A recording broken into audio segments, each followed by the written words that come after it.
I think sometimes for me, it's the fear of being judged, right? And so this highlight reel of Facebook, that's not a new concept, but it's something I have fallen prey to. Oh, everybody's life is perfect. Everybody's able to put together these amazing recordings. Everybody's able to get a professional video editor. Everybody's able to, and you can really just fall prey to that, I think. Not everybody is at that level, but you can still just have more people doing good things and music and learning music. And you don't have to become a producer or a Broadway singer or a pop singer. You can just be a good musician and do this and learn things that can take you through life. Welcome to The Choir Baton, a podcast designed to engage with people and stories, ideas, and inspirations stemming from choir. No other art form, no sport, no hobby, no business requires a group of people to execute a communal goal with just their voices. Join me, your host, Beth Philemon, as I interview guests who are singers, teacher conductors, instrumentalists, and community members. Together, we'll ask questions, seek understanding, and share insight from our experiences in life and in choir. Well, Choir Baton, welcome to another episode of the podcast. I am so excited to have Hannah and Marci with me today. I met Marci several months ago. Again, one of the wonderful things that has come from being in a lockdown quarantine type of setting. We're going to talk about some innovation she's done there. And then got to know Hannah through an hour presentation that she did with Marci on the Great F-Flat Back to School Symposium. And I think it's also a testament to now what I've learned might be like ADD symptoms, but when people say things that like resonate with you, I just can't be quiet. I'm like, yes. And during their presentation, I was that like nerd, obnoxious person in the comments being like, amen. Yes, I agree with that. I'm like, I look like an insane person. We appreciate that because I think when you're presenting online, it's so hard, right? And everybody has these stone faces and they're like checking their email while they're half listening. And so we were like, thank you. We're not even seeing faces, just seeing names, and we don't even know what's going on out there. Yeah, so that was awesome. Oh, okay, good. Yeah, it is. It's crazy. Well, I was your hype. I'll be your hype girl anytime. And so by the end of it, I think I was like, I'd already sent you an email before the thing was over. I was like, we have to have you on Choir Baton. We have to talk about this because what you're talking about is my jam. It resonates with me so strongly. And I think it really is the future of where we need to see choral music education go. So what a teaser, y'all. Before we jump into that, let's like get a little bit of background about these two phenomenal women in front of me. So Hannah, who are you? Where are you? Tell us your life story. My name is Hannah Knauss, and I often say the way to learn my last name is Knauss is in the house because it is a KN, I grew up in central Pennsylvania and went to a very small high school and branched out and went to Westchester University, which is near Philadelphia. And from there, I student taught in Philly and I student taught in a suburb of Philly. And after my student teaching experience, I got a job teaching kindergarten, first and second grade music at a kindergarten academy. And then I traveled to another building. So I think it was like 280 kindergartners my first year, did the same lesson plan 12 times a week. And that was that experience. And I loved it. And I loved the energy. And then the high school choral position opened up a year after my first year. So I've been in my position at Interboro High School for 7 years. And through that time have just tried to increase performance opportunities for the kids and increase the love of singing and the notion that anybody can do it and I can help you achieve that. And then a couple years in, got into the theater program and have since been directing that for the last few years as well. So keeping super busy at Interboro and loving what the kids, can do and providing that opportunity.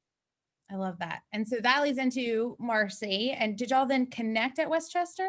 So when I came to Westchester, right, part of my initiative was to get to know the local programs and um, to get to know the local teachers and local students and recruit them for Westchester, but also, support teachers in their programs. And I met Hannah at a PMEA conference, and we were just like instant friends. I think after we met, within a year, we were rooming together at PMEA conferences.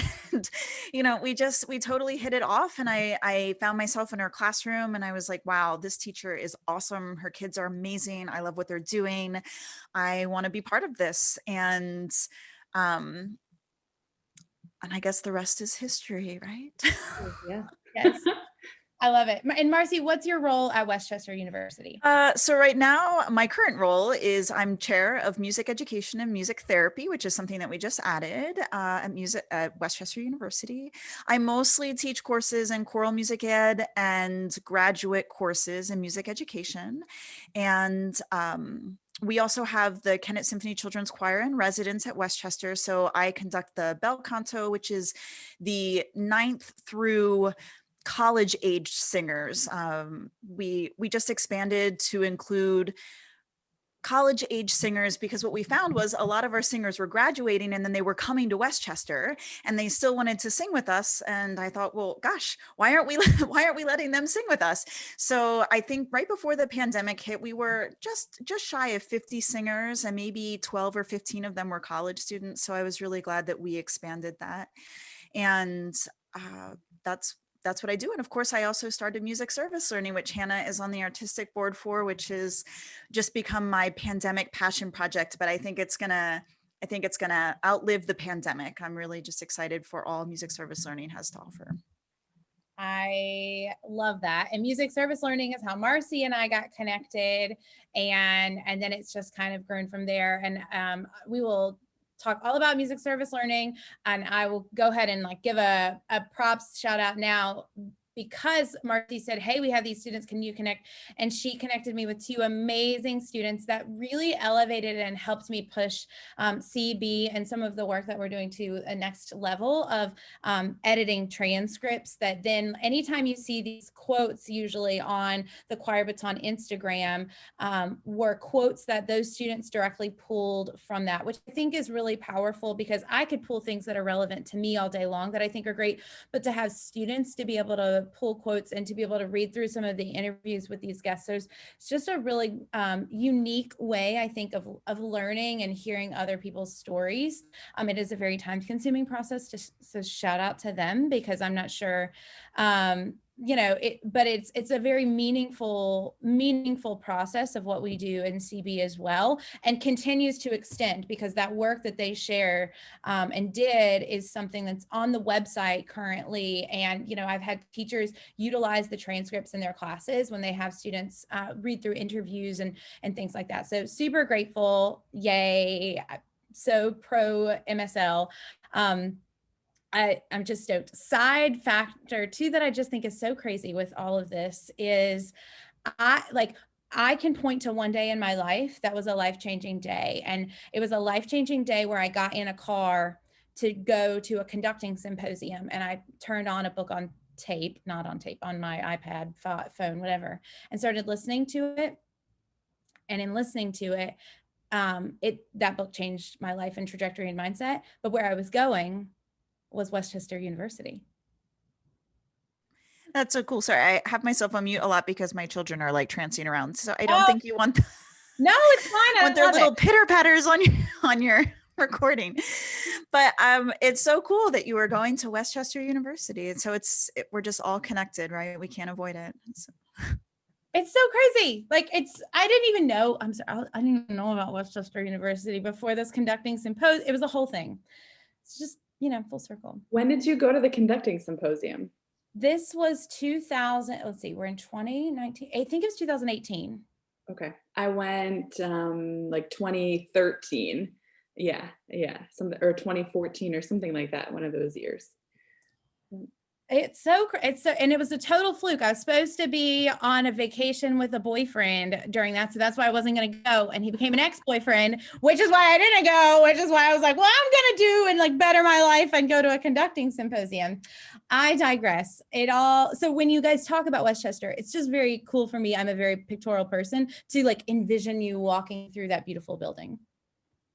It is a beautiful campus. And, I think we had historically been known as a regional school, but I think we're really expanding to gain a national reputation. So that's pretty cool. And I love the history of Westchester was a teacher's school. The history of it was for teachers. And of course, anybody can get many degrees, but it's just special, getting music education degrees from there. That's sort of what we're known for, is the education aspect. Most of our music majors are music ed majors.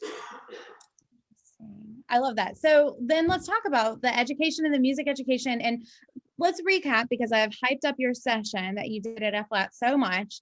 What was that session about?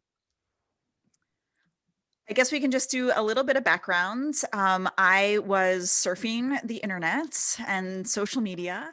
And of course, I'm always interested in what Hannah's doing because I think she's super cool. And so I see that Hannah has put up basically a musical Broadway bracket for March. For March Madness. It was March Madness. And that happened because our school shut down on Friday. We were told on Friday it was shutting down for Monday, and no direction, everyone was just like, hang tight. And I don't do well with not doing something. And the musical was being shut down 2 weeks before it opened. All the plans were just out the window at that point. So I just created this, and we have to keep the musical idea alive. And so we did that. And so I saw it, and not only musically is Hannah very talented, but she's also very just visually and artistically talented. And so it was bright and it was colorful and it was so well put together and it was such a good idea. And this little sidebar, Sarah Goulash from F Flat had been saying, Marci, are you going to write a book? Marci, are you going to write a book? And I saw this and I thought, bingo, this is it. And so I wrote to Hannah and I said, we need to write a book. And I think it more went you've got some time on your hands. I think we can do this. And I was like, 100% I do. I don't know what I'm doing. So we started off with a chapter. I had this idea for a YouTube project, and Hannah and I got to talking about it. And, two brains are always better than one. And so suddenly the idea was just blossoming and blooming. And we were writing this what we just thought was going to be a supplement, a packet, something that teachers could do, a project, and it just kept unfolding. And then the next thing we knew, we had more chapters. And one thing that was really important to us was making sure that it was super accessible by teachers immediately, right? So we just wanted teachers to have everything that they needed, because we knew that they were already up to their eyeballs and trying to understand online platforms and trying to get students to turn their cameras on or even attend or figure out how they were going to grade. And so we wanted to make templates that teachers could just plug in, print off and use right away, or email and use right away. And so I think we ended up with 5 chapters. And we decided that the most important thing that not just choral teachers, but any ensemble director really needed to be doing right now was connecting. And connecting through music, yes, of course, but also connecting with each other and connecting with the world around them. And that became the theme of our book. And then the title, Choral Connections. And I think something too is I wasn't even having any synchronous classes. Our school district was all asynchronous. So I had to just provide material by Sunday night at 8:00 and grade it all and it was due on Friday. So there were no classes, there were no Zoom classes, and there had to be material. Students, I'm sure, as choir baton, don't love singing, by themselves, or maybe couldn't because there wasn't a quiet space in their homes to do so. A couple kids turning in assignments from their car, it was such a unique time. So it was something positive that definitely came out of there. And I would say, Marci, everything that we put out, it wasn't just like fill in everything, but here's why we're questioning this, and here's how you can take your students through this questioning process as well, and always ending with a reflection as to what they were doing.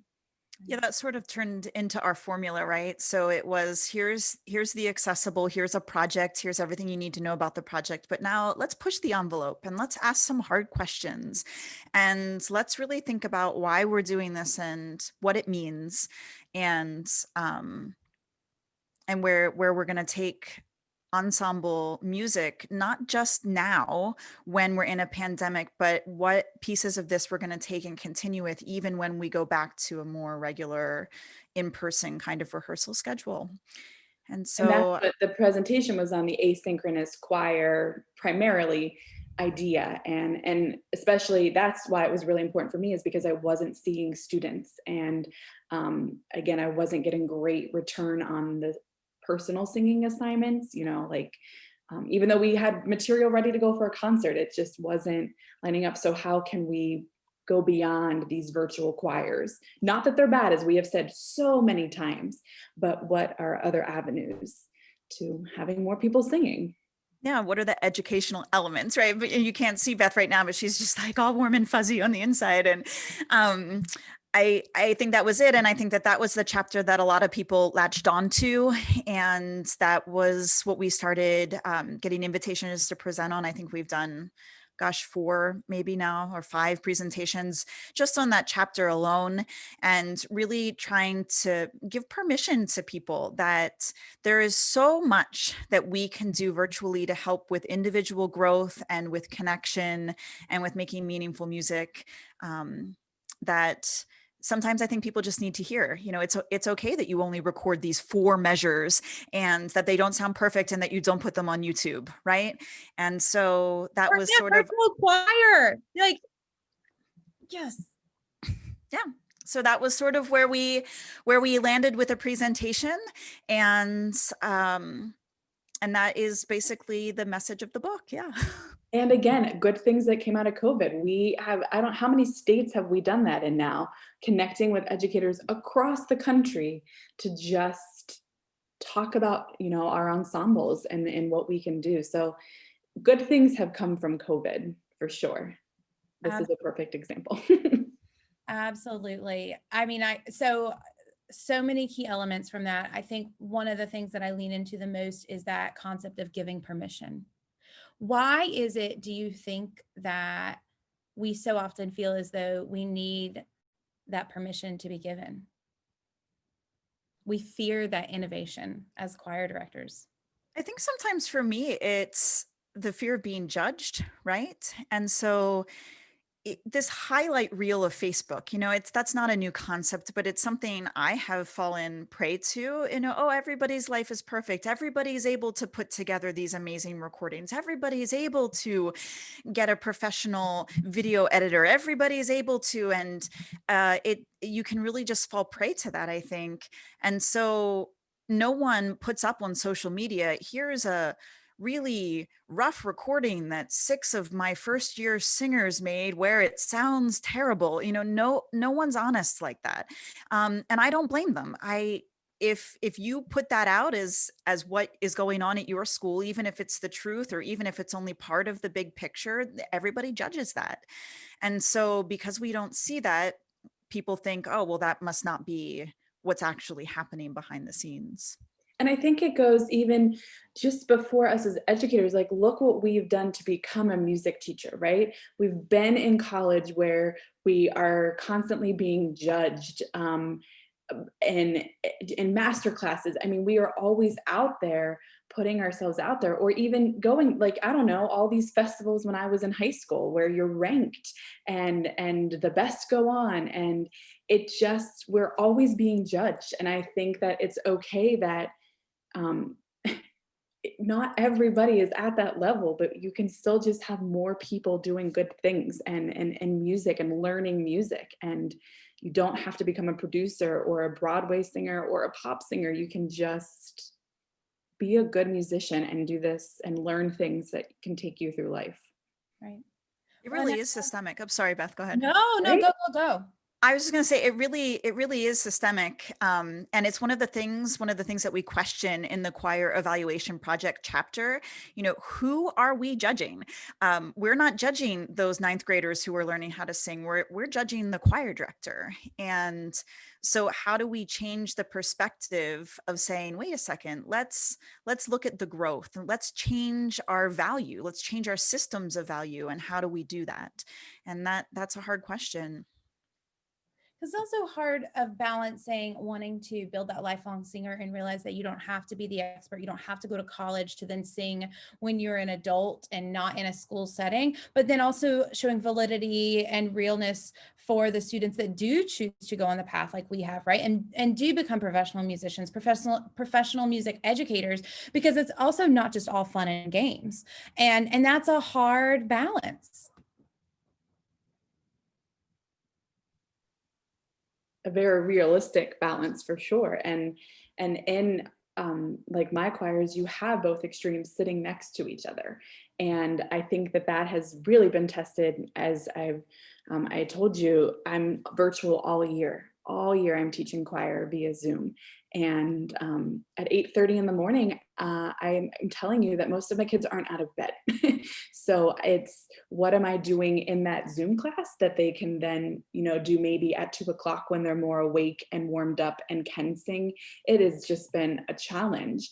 But I have all of those. I have students that want to go to be music teachers. I have students that just want an easy A, which they're finding isn't as easy. What is grading? We could go down that whole path too. But yeah, it's a balance. I haven't figured it out. I think it's going to be a journey for sure.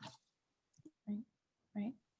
I think a lot of it has to do with how we as conductors develop our self-identities, and how we personally judge our system, like how we judge our value as a teacher. Is it based on the impact? And I think what's so funny is that if you talk to a teacher one-on-one, like I'll talk to Hannah, and she'll tell me a story. Oh, this kid who wasn't connecting, and suddenly like there they were. And those are the stories that we tell.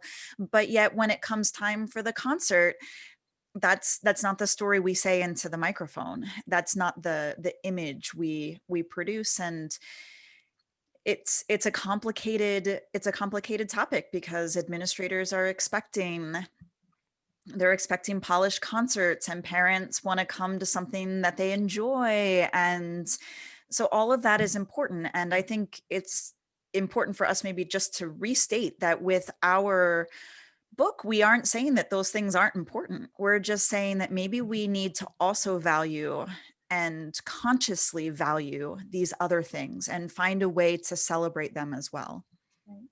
Right. Well, one of the ways I think that you guys illustrated so eloquently is this concept of portfolios.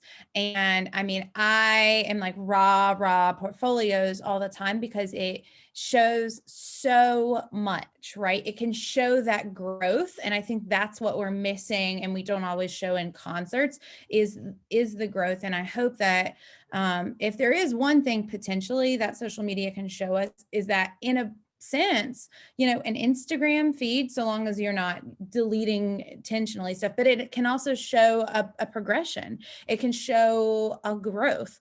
Would you share with us a little bit about what you all have found out through talking about, researching, implementing this concept of portfolios? We look at each other like, who's going to start? Well, for me, one of the key things about portfolios is that you really empower the students to portray themselves in the way that they want to be seen, right? So it's them telling their story of their growth. It is not you dictating to them how they need to tell their story of how they have grown, right? And so I think that a lot of times teachers find portfolios cumbersome because they try to micromanage them.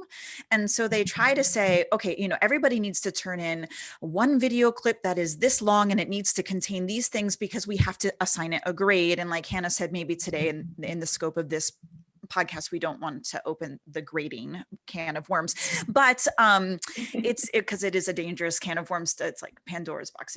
It will not stop. But allowing students that flexibility to really tell their story and be empowered by music. And I think that is one of the things that we really need to consider about portfolios. And I think what you said is it just shows this growth. So my district recently purchased Music First, which I was talking to Marci about a little bit. And there's this part of it where you can, they're doing how many ever assignments, and then you can just put an assignment straight into a portfolio that when they pull up their profile now is this portfolio of their work that they've chosen. And I think it goes back to the student choice idea and reflecting on even what choices I had in my music education, what choices did I have in repertoire selection, or what choices did any of that happen? And I think that that's what portfolios can do for kids is like, here's what we're talking about, like, go, like, be your own, like, advocate, tell me what you want to learn about. And that's what I just did a survey with the students. It's the end of the first marking period talking about grades. Well, I love that you did a survey with your kids, like huge, so big. We can talk about that forever too, but sorry. Yeah, data. I mean, and it just is like, here's what we talked about. Do you like that? Because teaching online choir, I've never done in my whole life. Not 100% sure I want to continue doing it, but what is working? What do you guys want to do? Like, we've got 3 more marking periods to go. So kind of like almost not even student portfolios, but as a class, like what are we doing together? And of course, you've got 50 kids in this one class I'm talking about, and they all have different ideas, but I will show them that. I will show them this as part of our class portfolio. I'm kind of just thinking out loud, I think this is a cool thing to maybe document what this year has been as a class portfolio, and also individually what they're doing within the projects we're exploring. I think that's huge. That's one thing that I really advocate, especially for middle school teachers, depending on again, it all depends on your students' level of capability with technology, even before this, but even now, and access.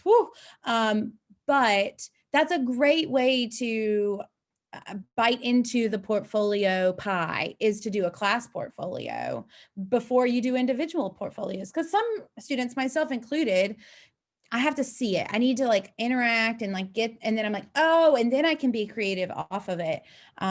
So I love that idea. And I think, Hannah, I'm curious, sorry, I feel like I just have to commend you again for doing that survey. So many times it's fearful for us as teachers to do that survey because we're afraid of what we're going to get back personally. I don't know if you had that feeling or not, and I hope I'm not imparting that possibly upon you by mentioning that, but I'm curious if you did feel that, or if you didn't feel that, like, how did you overcome that for anyone listening that goes, I want to survey my kids, but what if it's all negative?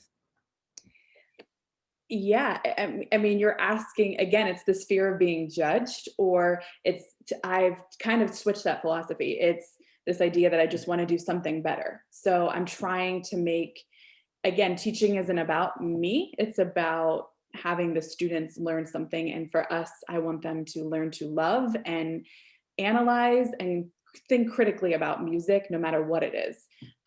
And I actually purchased, it was on F-Flat Books. It's what Sarah Gulish and I think Victoria Bowler, yeah, put out. I purchased it. I got some ideas from there. I tweaked some things, of course, for my my classes. And I don't know, it was due yesterday and I haven't opened them all up yet, but so far so good. And I think I think teachers will find that it's, I'm very critical of myself. And some students have said when I was checking midweek, everything's going fine. I'm like, oh, okay, because I don't see videos.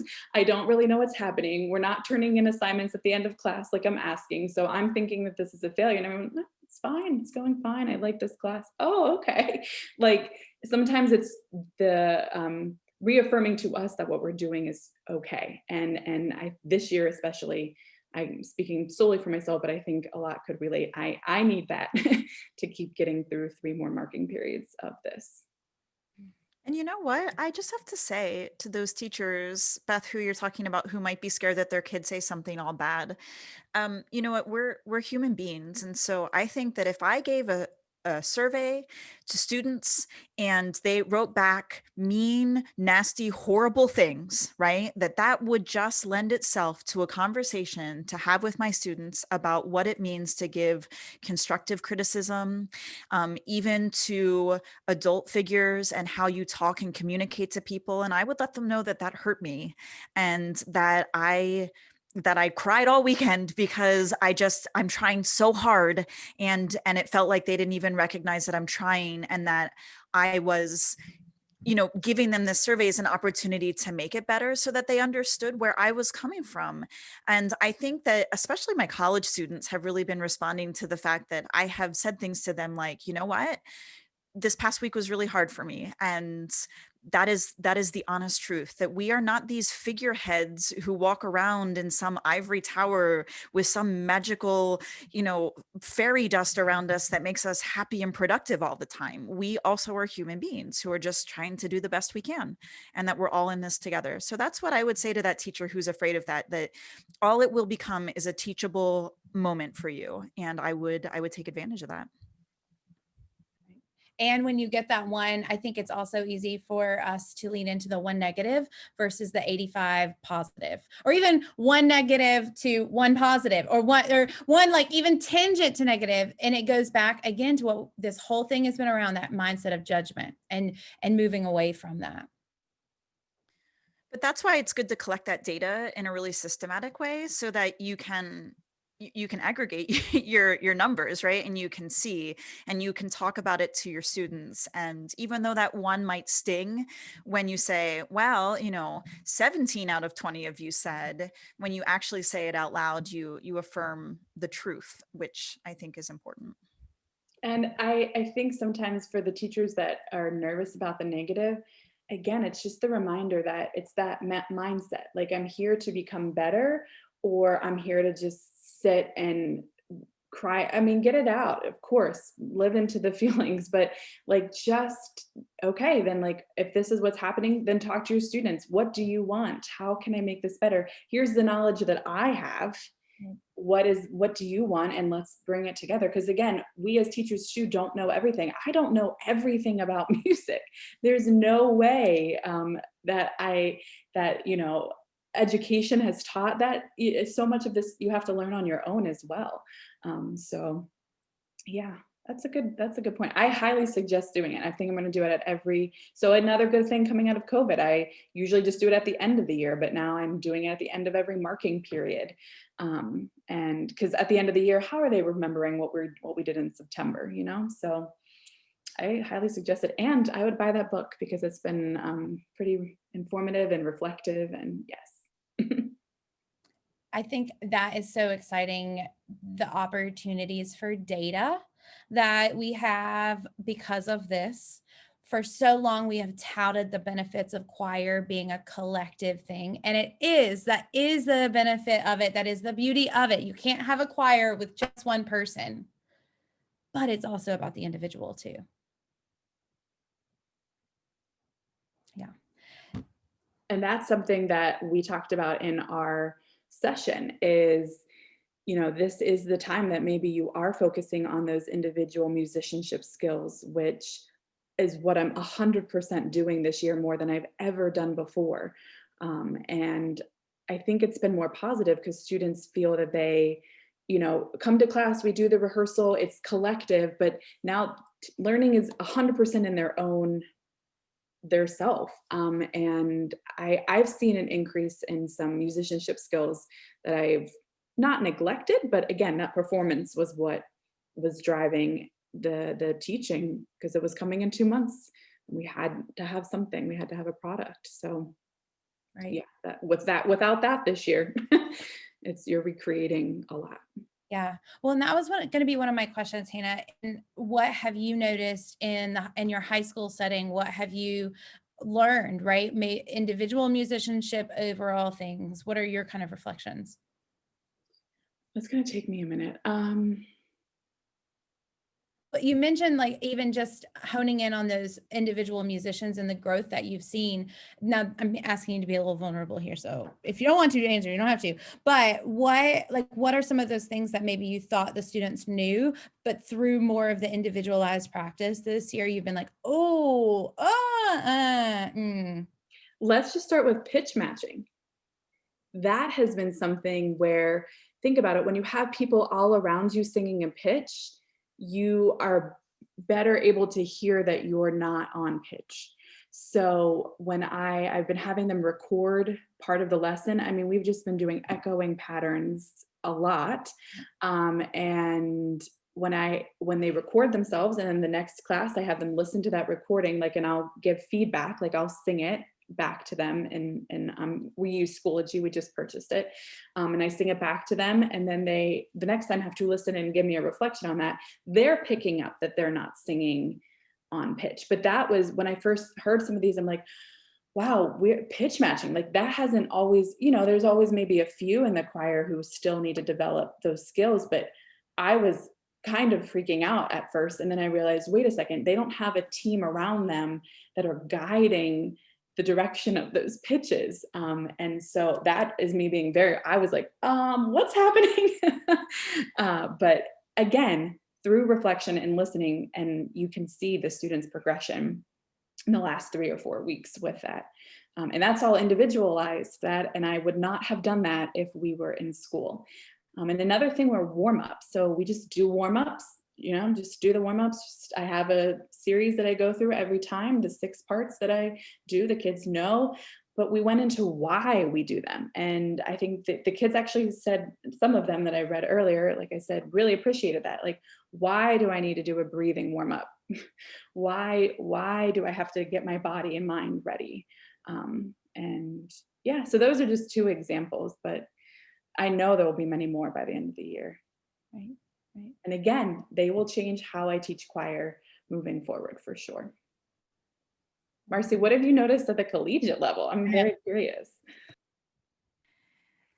I have not heard children or adults sing this semester. We have put a pause on children's choir, and when we are working, like say in choral methods, everybody is muted. Now they are about to launch into their asynchronous choir project. So we will be hearing people sing. We also have been able to zoom into some classrooms. And so that has been really good for us to see just how choir is functioning via the pandemic. And but I think for the choir students, they really are beginning to question what they're doing, right? For the collegiate students, they're like, wait a second, what I thought I was going to do was so clear. I was going to teach choir, and they were going to sing these songs, and they were going to sing them beautifully. And that was the whole point of why I was becoming a teacher, right? And I know you said I might have to teach general music. Like I know that, like, you've been saying that, and like I took a course in it, and I knew that that was a possibility, but I didn't think that was going to actually be my job. And so I think that they are beginning to value things in their education that they might have put aside just a little bit differently, if that makes sense. I know a lot of times in the secondary general music methods course, a lot of students are like, I'm never going to need this. I'm never going to need this. And then suddenly they're like, wait a second, you haven't taught me enough of this. I need to know more about this. Right? Because so many ensemble teachers are becoming more general music focused right now, because it's the only thing they can really do. And so I think that has been the shift for the collegiate students, although I haven't, like I said, I haven't really heard them sing. They have made some videos, right? So for music service learning, my choral method students did a singing series on rounds and canons, and they had to do 5 things with the rounds and canons. They had to teach them by rote. They had to change a musical element, so changing the articulation or the tempo or the dynamics, and then they had to teach them using solfege. and then they had to sing them in canon, which was more a technology exercise than anything. And then they had to change the mode, and the mode was, we haven't even released the mode videos yet because there were so many corrections that they had to do. But I do know in that, just making the students sequence and then teach to a recording, and then making them watch the recording and making it high stakes. This is going on YouTube for the world to watch, right? They have really paid a lot more attention to their lesson planning. And now that they actually have to watch themselves, oftentimes when a student peer teaches, for example, we make them watch the video and write a reflection, but it's just like, oh, blah, blah, blah, blah, blah. But now that they're putting it up on YouTube, my students are saying things like, it took me 7 hours and I recorded it 45 times, because they really do want to make it good and they're paying attention to a lot of things. Yeah. So that's been interesting too. I love that. Okay, so we're just about to hop into music service learning, but I do have to take one thread that you were saying and ask Kennett also about this because it relates. You mentioned people, like your students think, oh, I'm never going to teach general music. I'm never going to teach elementary music, right? Like, da, da, da, da, da. And then Hannah like shares like, well, my first gig was teaching kindergarten and I loved it. But then she also goes to say now that she's in this online setting with her high school students, she's teaching echoing patterns. And like, hello, I'm person number one, where I was like, echoing patterns is not, you know, snobby, didn't get it. And now I do that with adult singers and community choir settings, is echoing patterns. And so I'm just curious, Hannah, like where you were in that progression, if you find yourself even more leaning on to like, oh crap, what I was teaching in kindergarten is exactly what I'm doing, just with older students in a different way. 100%. I've thought that many times today, or this year so far. So I am a member of Choir Baton as well. So I've been using some of those resources to help guide that. And it's Thank you. Unsolicited. Oh, totally. Yep. No, I bought it because I'm like, I teach 4 different classes: piano, 2 levels of choir, and music theory every day. So it's just a lot of lesson planning. And so I needed some just help to take that off, and Choir Baton has been the answer for sure. But when we're just doing simple echo patterns, like it is amazing. Like, again, we're talking about the voice, right? That is our instrument. We're talking about this, and not being able to just play C to D and know that that's a step. Like, how do you discuss that, talk about that, notice that in your voice? And I think, I don't know, it just goes back to understanding what we do at a deeper level that I don't think we necessarily have gotten to that in previous years when I am focused on the repertoire. And of course, repertoire can teach all of these elements as well. But when you just strip it to these basic ideas of going from do to re, or do to mi, or mi to so, like how are you describing that? And we've done sight reading. That is something I've done for years. But I didn't know, I couldn't just put up sight reading anymore and have half of my choir already know what I'm doing and half not doing it, because we're all online now. So I'm just taking it back to the beginning, and I'm getting, again, okay results, saying, wow, I'm hearing myself. I'm not skipping, I'm stepping, or, and they also see that I make mistakes. I am still a human. And sometimes I sing a step and I'm saying a skip, and it happens, and we just keep moving. So yeah, it's to go back to the basics. It's been helpful. I think it's laying that groundwork to create the lifelong journey of music making, and not, you know, again, I asked all of my students I've taught over the last 7 years, how many of them are still singing in a choir? A couple have gone to Westchester. Like that, you know, so how do you go beyond what we're going to do your senior year? And I think some of teaching these concepts will be helpful for that, for them to, again, critically analyze and be lifelong musicians. Yeah, because so many times once they graduate our high school setting, like this is one thing I'm such a fan of about this is more than ever, the independence is placed on their musical independence is placed on them. And when they go to these community choir settings, they have one rehearsal a week and they're expected to practice on their own. And that is so indicative of kind of what this online setting is like. And I think that is one part where I know I've missed the mark as a high school teacher, and sought to build in better, was like, no, can you learn this on your own? Can you practice this on your own? Because that's what the real world of community choir is about. Practicing on your own, that's a whole concept. That they had choir every day for 47 minutes with me. And now I go to seeing them twice a week, maybe 3 times, depending on the rotation. So how are you practicing? And that was about a week-long lesson unit of like, what does practicing look like? And yeah, again, things that I see you every day. I'm in control as that teacher to make sure that you have a warm up. Here's the specific spots we're working on, and now that's in your own hands. And I think, again, it creates better lifelong musicians. And I'm happy to be focusing on that, and then obviously continuing that whenever post-COVID choir returns. Absolutely. Because I think like this new way of learning choir is not yet over, right? Like, because the hardest part, honestly, I believe will be after this, when we go back to quote unquote normal. And it's like, oh crap, there were things about this that I liked and things about this. And like, now we have to also learn a new way to teach somewhere in between. And that will be another adventure. But luckily, we have something also to help us that has evolved through all of this, and that is music service learning, right? An external resource that we have, that I just am like fangirl about. So we've teased it. Marci, what is music service learning? I have like this whole canned thing that I can say, but really what it is it is teachers helping teachers. And it is teachers who are in-service teachers working collaboratively with teachers who are pre-service teachers.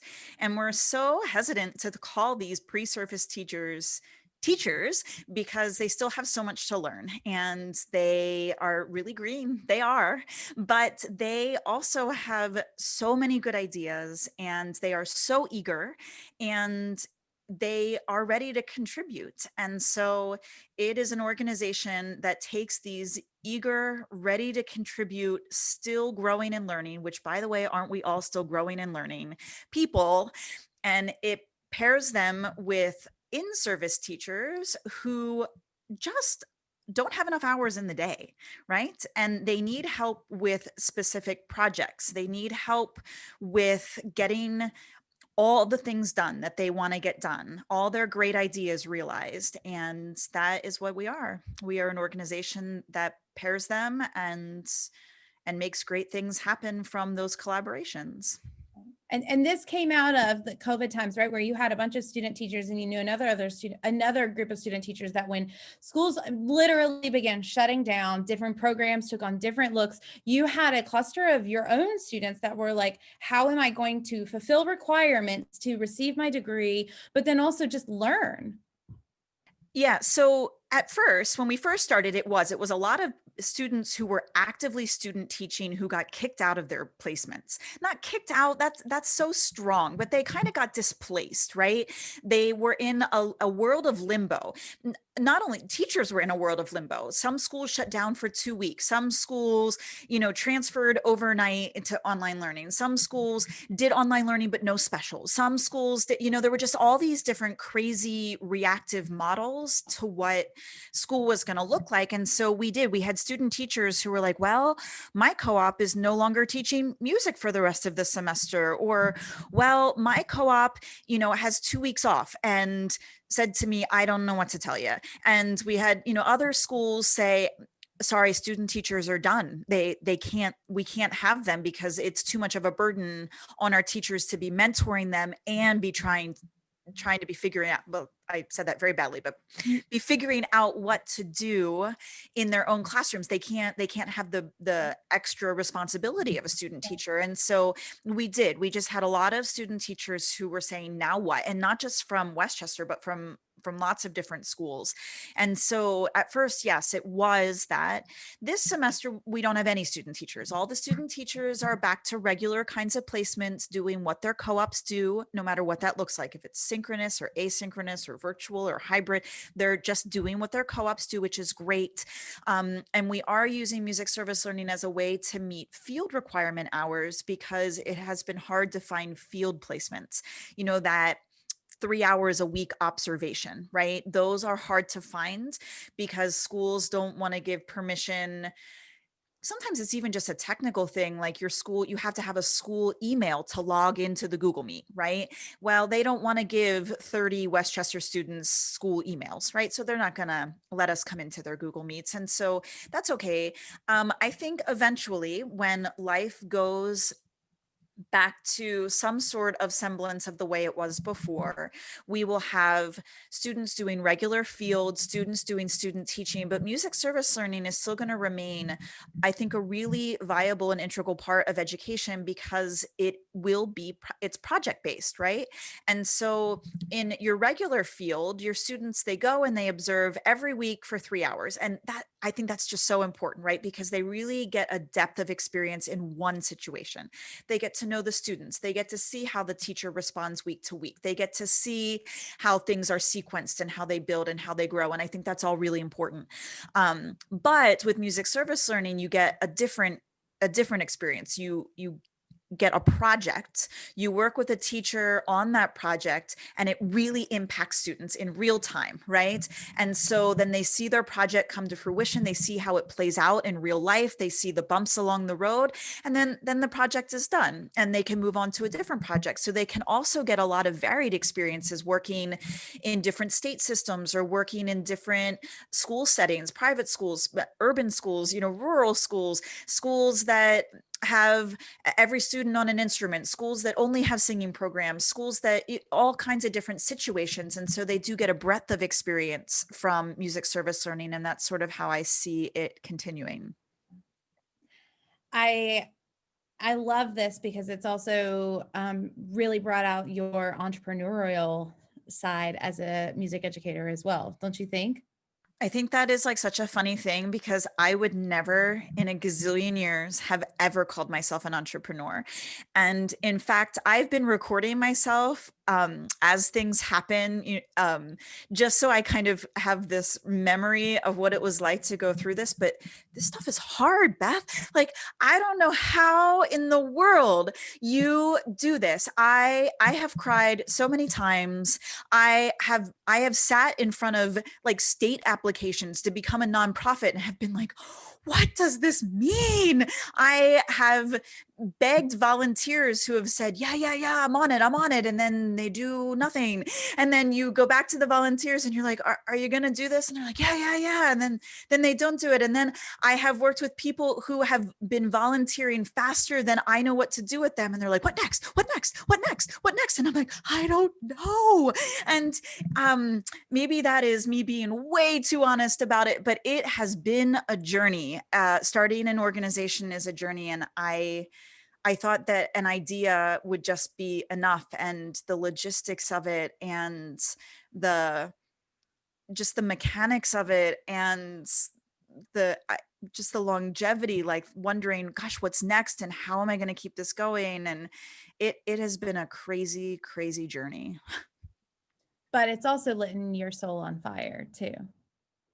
I'm just really excited to think that maybe we are changing the way we educate our teachers. No, you're not maybe. You are. So I'm just ripping that word from you are. No. It's not maybe. You are. I mean, thank you. It's not that service learning is a new idea. And so I want to be really clear that I don't think that I am claiming music service learning, right? And everything that we are doing through a music service learning organization has not been my idea. And I think that's what makes it so powerful, is that it's this collective of people. Hannah's like, I want rounds and cannons. And I'm like, all right, I can make rounds and cannons happen, and another one of our artistic board members is like, I can organize, ensemble support through private lessons. I'm like, okay, and so that has what has made it so unique and great, I think.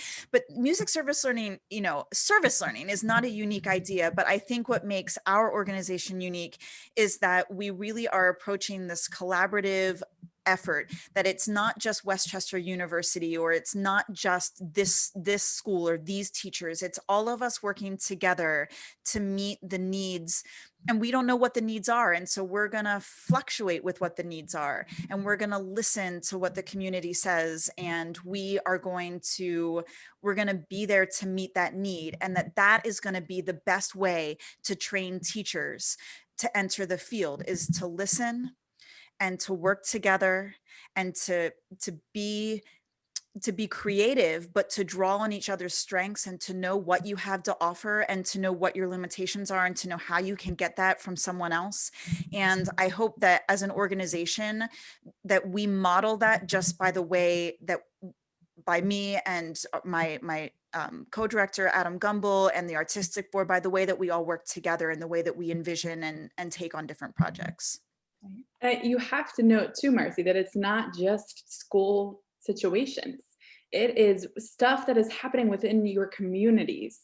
And it just is that whole idea that music is just beyond it has to be beyond what we're teaching students in school. Music is a part of the environment in which anybody lives. And how we can connect students to be that. I don't know if you want to talk about any of those projects too that go beyond the school building. Yeah, I mean, we say teachers, and I think everybody thinks K-12 public schools, right? But we mean musical leaders when we say teachers. And so we have worked with children's choirs, and we've worked with the Choir School of Delaware. We've worked with the Kennett Symphony Children's Chorus. We have just started a project with the Philadelphia Boys Chorus. We are working with after school programs like the Crescendo Music Program. And we are just finding people who have musical need, they're teachers, musical leaders who have needs. And they say, I need students to come on a Tuesday night. I need someone to write me lesson plans. I need someone to listen to these recordings. I need someone to write arrangements for my students for their holiday virtual concert. And we say, okay, this is your need. We're gonna find a way to make that possible for you through these pre-service teachers who are just so eager to make a difference and to learn on the job. And there was even a retirement community, right? Like you did work with a retirement community. Like it's just, there really is need everywhere, because music is everywhere. And one of the things that I love is that all of our interns are music education majors. And so they're seeing that music education isn't just contained to the K-12 public school classroom. It is everywhere, and the impact can be everywhere. I think that's where I love the example, though, of you setting this, I say choralpreneurship, musicpreneurship, like however, is that like that example that you're also setting for your students too. Like you are living that out through music service learning. And yes, it's so freaking hard, but it also is yours. And I know it's not yours. Like we hesitate to say it's you, but like this, it's okay to like claim some sort of, leadership into it. Yeah, you were leading this. Yeah, I am definitely the director of music service learning, but I will say loud and proud and clear that it is not possible without the team. And I think that's, Westchester University, we could have claimed music service learning, and then just Westchester could have done it. But then I think we would be limited. And I think by including all the brains that we can, all the ideas that come from everywhere, that's how we're really going to start to make the impact. Okay, so this is like, but isn't that a choir, right? Like, right. I think the best businesses have a great leader, a great conductor, right? That are guiding or listening or watching out or knowing who to place by who, because based on pitch matching or like rhythmic strengths, or like who's going to talk to who and disrupt who, so and so on and so forth. And to make this powerful music. I hate to say like beautiful music, because I think there's connotations with that. So powerful, meaningful music. And that's just what you're doing, but within a greater business context, and it's yours. And I also love this, that I think it's so important for your pre-service music ed students to learn, that like you said, it doesn't have to exist in a K-12 setting. It can exist, for me right now, it exists in choir baton. For other people, it exists in other things. Like, we are so fortunate to live in a world where musical leadership can take on, I love that, I'm going to use that a lot now, can take on a multitude of facets, right? Yeah, I just, when we were first writing our vision statement, we had used the term musical leaders, but then we thought people might be confused by that. So then we had said teachers and other musical leaders. And then I was like, wait a second, we're all just teachers, right? And what you were saying about your job prospects, what your next step might be for work. And you're like, you know what I'm doing? I'm teaching. And teachers are everywhere. I'm a parent. That means I'm a teacher. And I I'm out on the playground and I see a kid who doesn't know how to climb the ladder, right? And so another mom comes over and says, actually, you do it this way. Guess what? They're a teacher, and I think that it's important for our students to expand that definition, and I'm glad that I'm helping them do that. Well, quite frankly, I think our world has to reclaim the power in teaching and the power in teachers, and particularly in our nation, right? More than ever, we are at a time where teachers are not being lifted up in the way in which they could and should be, like we saw for those couple months early in the pandemic and COVID shutdown. And I think, as we as a teacher community, we have to reclaim that power and restating what it is. It's not oh, you're just a teacher. It's hard because, on one hand, I just said a statement where everybody can be a teacher, right? Everybody is a teacher. And then that kind of gets misconstrued and contorted into, well, anybody can do it, so we don't need to value.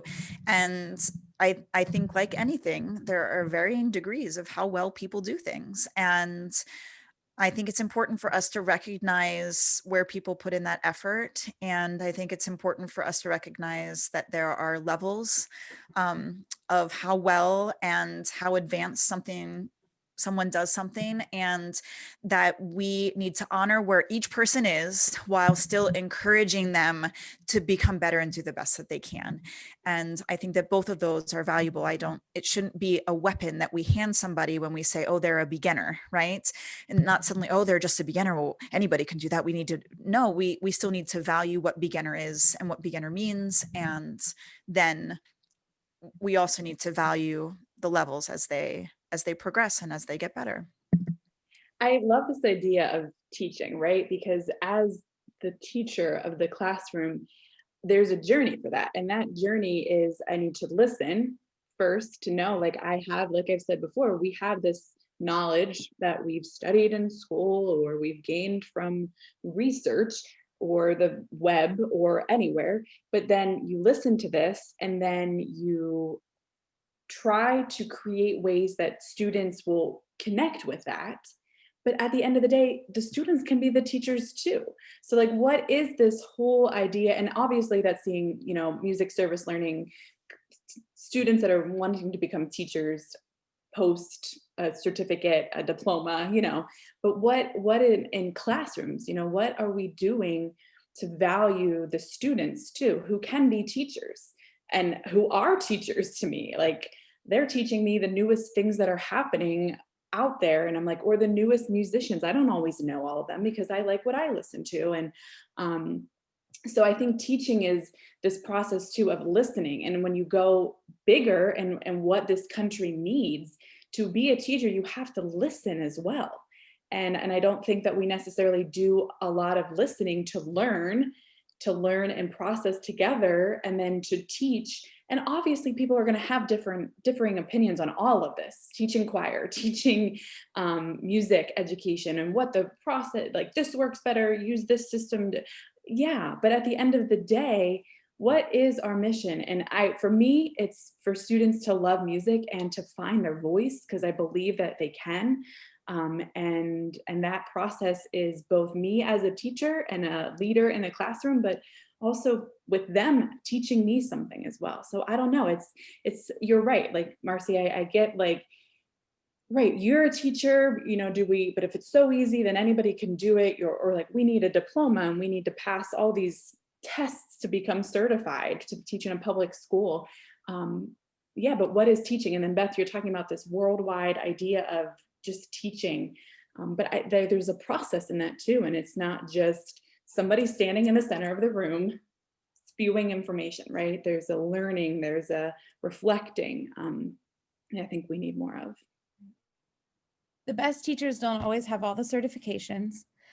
The best teachers sometimes do have all of the best certifications, and here, there, and in between, but it's that lifestyle of listening and responding to what you hear, of surveying your students frequently and often and seeing what they need, listening to your community and students in the time of a pandemic when things are shutting down, and realizing how can I connect the dots and hear what people are needing and put people where they are supposed to be within music service learning. And that's what it's all about. And then to really go full circle here, the whole idea of portfolios, then showcasing what you've learned. And so once you've learned something, then you can teach. And that's also how students can be teachers, is they learn something. Who's to say they can't go home and teach somebody at home that same idea? They are now the teacher. Yeah, that's a philosophy. Wow, I liked that. And all of our music service learning students put together portfolios, and that is part of their reflection process and really important for them to do. So that's what we are, Beth. Listen, thank you both for sharing, for being vulnerable, but then like more than that, just leaning in to supporting women, right? And like shouting each other up, and then just being creative and setting examples for other people. I have no doubt in the state of Pennsylvania, and now as you all have expanded talking about this, the impact that you're making that you will never hear about, probably, just because if that's the nature of how things are, right? Like you never know the ripples that are sent out. Which is kind of a shame. I wish sometimes people would just say, hey, you know, I'm using this. And those are great things to hear. Those are some of my favorite emails to get, like, I just used your project from the book or whatever, and it turned out really well. Or I tweaked it this way. Have you thought of, because that helps us continue to grow and change as well, which is what we're in it to do. Yeah. Absolutely. Well, listen, as we close out our time, because we could easily turn this into like a 24-hour podcast-a-thon. And I want the listeners to be able to know where to find you and connect with you. In addition to the fact that we will link information about MSL and where to buy your book from F-Flat in the show notes as well. How else can people connect with you? Westchester follow me. website. Oh, go ahead. I'm at Westchester University website, musicservicelearning.org. F-Flat, Hannah's at Interborough. Yep. You can follow me on Instagram. I'm there at I think I'm Knauss in the house. So you can just search that and that will come out, Knauss in the house. And that's just kind of my journey this year. I just started it for this school year, and I can't wait to expand beyond that, but also to remember what we're learning. Yeah. Awesome. Marci, you guys are on social too, right? And we're just at music service learning. The YouTube channel is music service learning. We're just all things music service learning. And that really is where I have thrown myself. So I don't have a fancy major, Marci Major Instagram. I mean, I have my own Instagram. It's just pictures of my children, but but I really have learned all of my social media stuff through music service learning and is what I do. But it's important, to note that Hannah is really involved in music service learning too, and that we're just all super connected. So, it's easy to get a hold of us. Awesome. And connection, Choral Connections, that is, and look at this connection via the choral world too. Yeah, absolutely. So again, their book is Choral Connections. We'll link it here below and make sure that you check that out. And also a resource that Hannah mentioned from Sarah, who runs F-Flat, and then Victoria Bowler and their talk about data and all the things. So again, thanks Marci and Hannah for being with us today. Thank you for having us. Thank you.